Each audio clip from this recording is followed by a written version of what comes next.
Oke guys, gue mau review action cam budget yang paling worth it menurut gue di tahun 2023. Apa itu kameranya?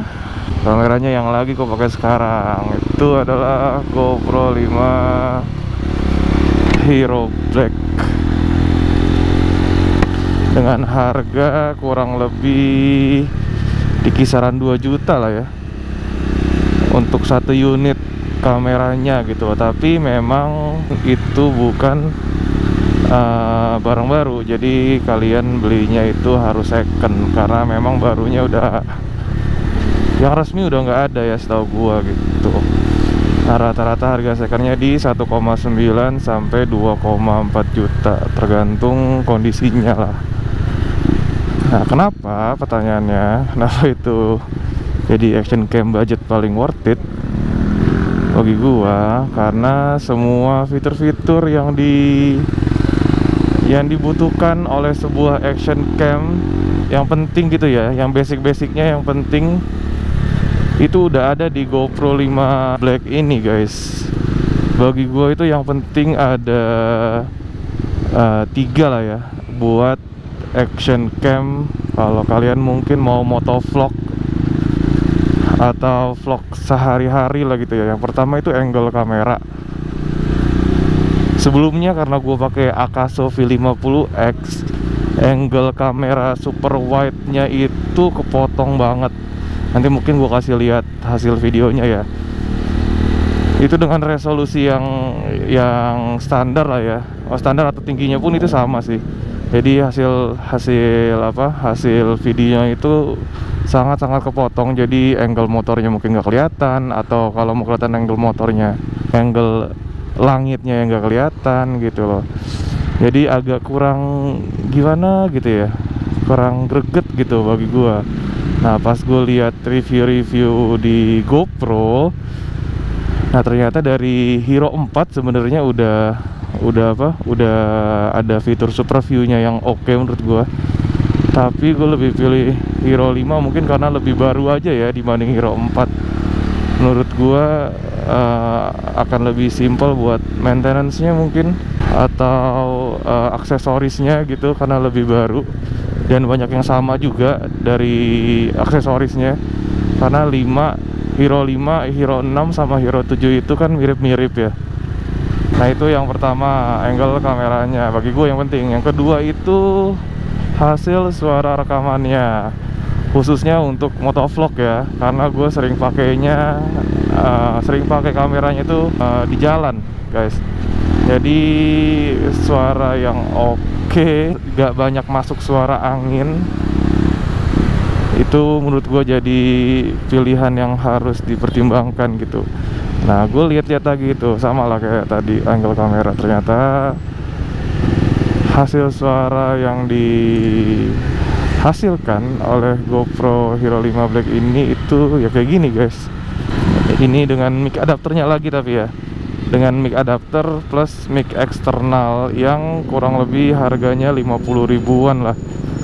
Gue beli merek mic eksternalnya itu JTM1 dari brand lokal gitu lah.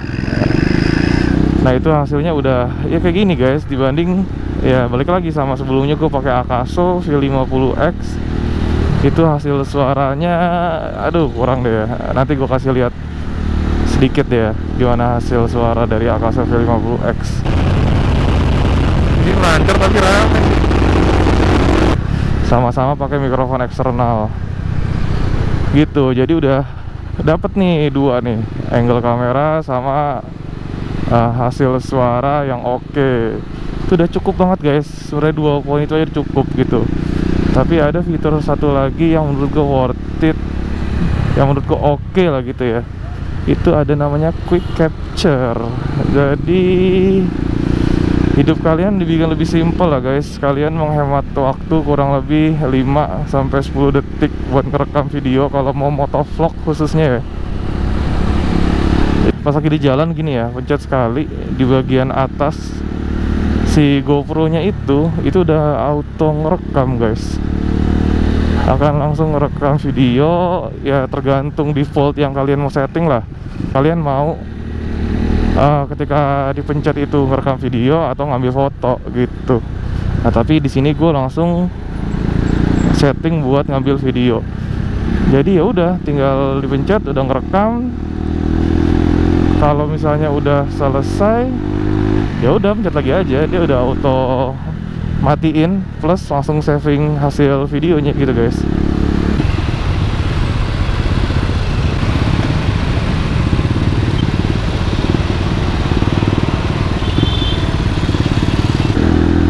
Oke, kita lanjut. Yang keempat itu ada aplikasinya guys, GoPro Quik ya kalau nggak salah namanya. Ya sebenarnya kurang lebih sih sama ya, sama kayak aplikasinya si Akaso gitu ya, Akaso Go. Tapi yang bikin lebih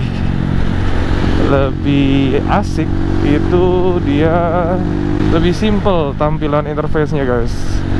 Nanti mungkin kalau sempat gue masukin gambarnya deh ya, gimana tampilannya.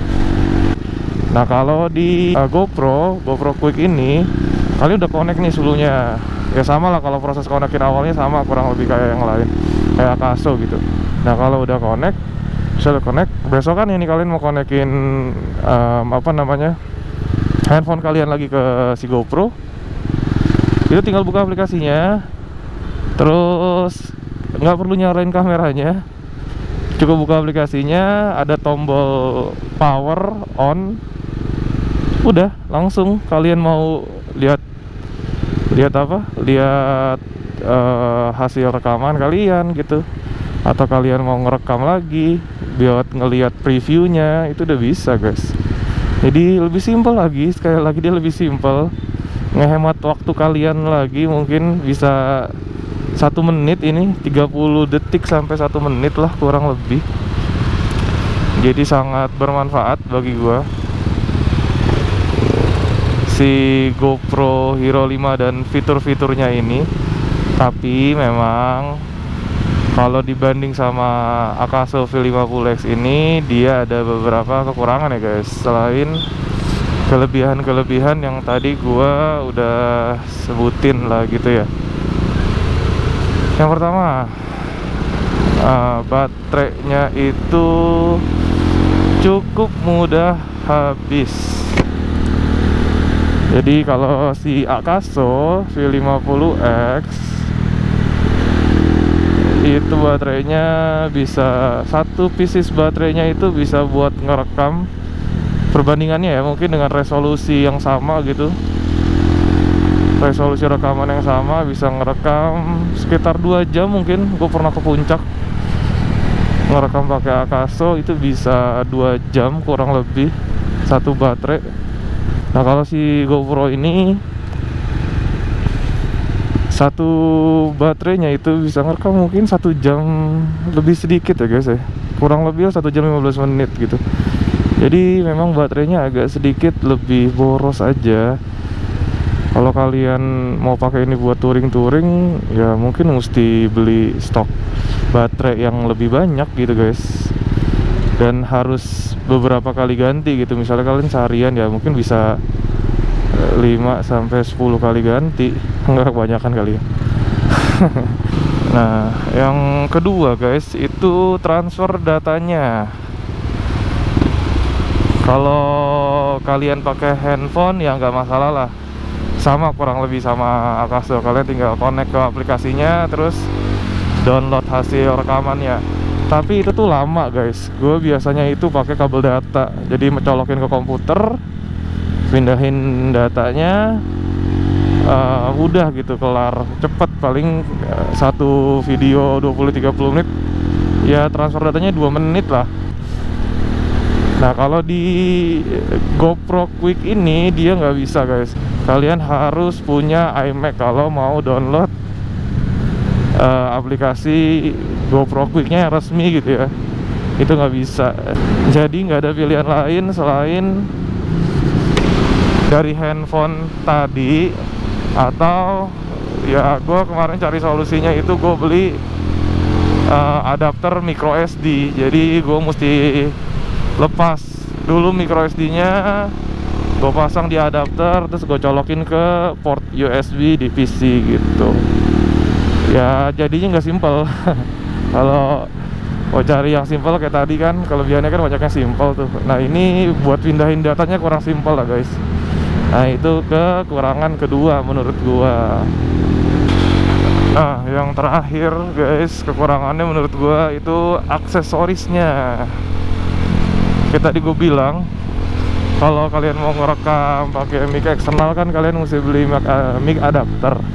Harga mic adapternya itu kurang lebih 800.000 guys, cuma buat perantarain antara kamera kalian sama mic eksternal kalian gitu. Yang mana di Akaso itu kagak ada. Kalau kalian mau colokin mic eksternal ya tinggal beli aja mic eksternalnya Akaso, colok langsung, udah kalian bisa denger gitu. Nah ini mesti beli mic adapternya atau modnya si GoPro ya, yang mana harganya ya 800 sampai 1,5 juta gitu. Ya jadi kalian kalau beli kameranya ya mesti beli mic adapternya lagi, mesti tambah uang buat beli aksesorisnya lagi gitu. Kalau mau buat motovlogging gitu guys. Segitu aja kayaknya. Kalau kalian ada yang mau dibahas lagi, mungkin yang nonton video ini mau bahas lagi sedikit soal GoPro atau Akaso, boleh tanya aja di kolom komentar. Oke, makasih yang udah nonton. Jangan lupa di like, komen, atau subscribe ya guys. Oke, thank you.